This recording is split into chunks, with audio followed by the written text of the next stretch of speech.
Hello friends, welcome back. ഇന്ന് കട്ടൻ ചായയല്ല കേട്ടോ, ഇന്ന് പാൽ ചായ കുടിച്ചിട്ടാണ് കഥ തുടങ്ങുന്നത്. ഒരു ഗ്ലാസ് ചായയും അതോടൊപ്പം ഓറിയോ ബിസ്ക്കറ്റും ആയിരുന്നു കേട്ടോ കഴിക്കാൻ. ഞാനും മോനും ഒരുമിച്ച് ചായ കുടിച്ചു. ഇന്ന് കുറച്ച് പരിപാടികളൊക്കെ പ്ലാൻ ചെയ്തിട്ടാണ് എഴുന്നേറ്റ് തന്നെ. റൂമിലെ ബെഡ്ഷീറ്റും കാര്യങ്ങളൊക്കെ ഒന്ന് മാറ്റണം, അവിടെ ഒന്നാകൊന്ന് നന്നാക്കിയെടുക്കണം. അതൊക്കെയാണ് ഇന്ന് വിചാരിച്ചേക്കുന്നത്.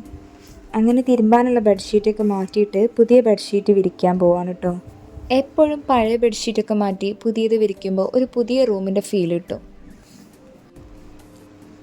അങ്ങനെ ബെഡ്ഷീറ്റ് വിരിക്കാൻ വേണ്ടി മോനൊരു സൈഡിലോട്ട് മാറ്റിയിട്ടുണ്ട്. ഷാള് അടങ്ങി നിൽക്കൂല, പിന്നെയും വന്നുകൊണ്ട് ഇത് വലിച്ചുകൊണ്ട് നിൽക്കും.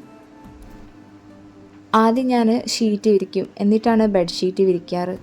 ചെറിയ മക്കളുണ്ടായതുകൊണ്ട് തന്നെ ബെഡിന് കേടുപാട് പറ്റാതെ നിൽക്കാൻ വേണ്ടിയിട്ട് ഇങ്ങനെയൊക്കെ ചെയ്താലേ നടക്കുള്ളൂ.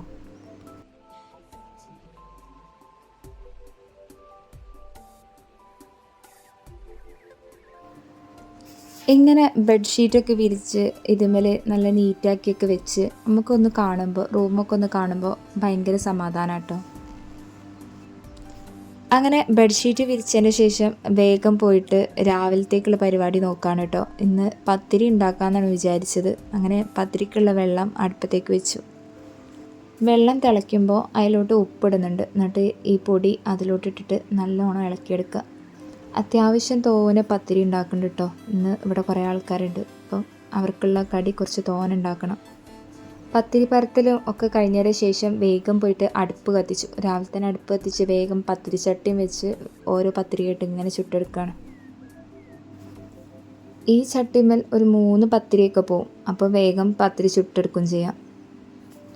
പത്തിരിപ്പണി കഴിഞ്ഞ പാടെ തന്നെ ആ അടുപ്പത്തോട്ട് തന്നെ ചോറിനുള്ള വെള്ളം വെച്ചു. അപ്പോൾ വേഗം അരിയിട്ട് വേഗം ചോറ് ഊറ്റി കഴിഞ്ഞിട്ടുണ്ട്. ഇന്ന് എൻ്റെ കെട്ടിയവനക്ക് അവിയൽ ഉണ്ടാക്കണമെന്ന് പറഞ്ഞു. അപ്പോൾ പിന്നെ ഉച്ചത്തേക്ക് അവിയൽ തന്നെ ആക്കാമെന്ന് വിചാരിച്ചു. വേറെ കറിയൊന്നും ഉണ്ടാക്കുന്നില്ല, അവിയൽ മാത്രമായിട്ട് ഉണ്ടാക്കുന്നത്. അങ്ങനെ അതിനുള്ള പച്ചക്കറിയും കാര്യങ്ങളൊക്കെ അരിഞ്ഞെടുത്തു. മഞ്ഞൾപ്പൊടിയും ഉപ്പും മുളകും കറിവേപ്പിൻ്റെ ഇട്ടാണ്ട് അത് ഈ അടുപ്പത്തോട്ട് തന്നെ വെച്ചാണ്ട് വേവിക്കാൻ പോവാണ്. അതിലോട്ട് കുറച്ച് വെളിച്ചെണ്ണ ഒഴിക്കണം കേട്ടോ. എന്നിട്ട് കുറച്ച് വെള്ളം ഒഴിച്ചാണ്ട് അത് വേവിക്കാൻ വെച്ചു.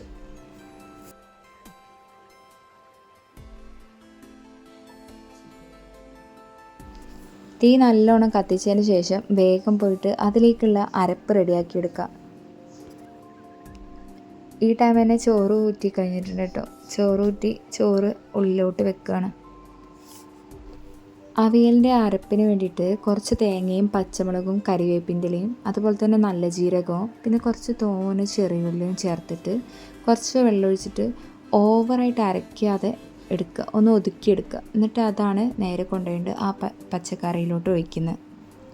ആ അരപ്പ് ആ പച്ചക്കറിയിലോട്ട് ഇട്ട് കുറച്ച് കഴിഞ്ഞ പാടെ തന്നെ ചൂടായതിന് ശേഷം കുറച്ച് തൈരും ചേർക്കണം.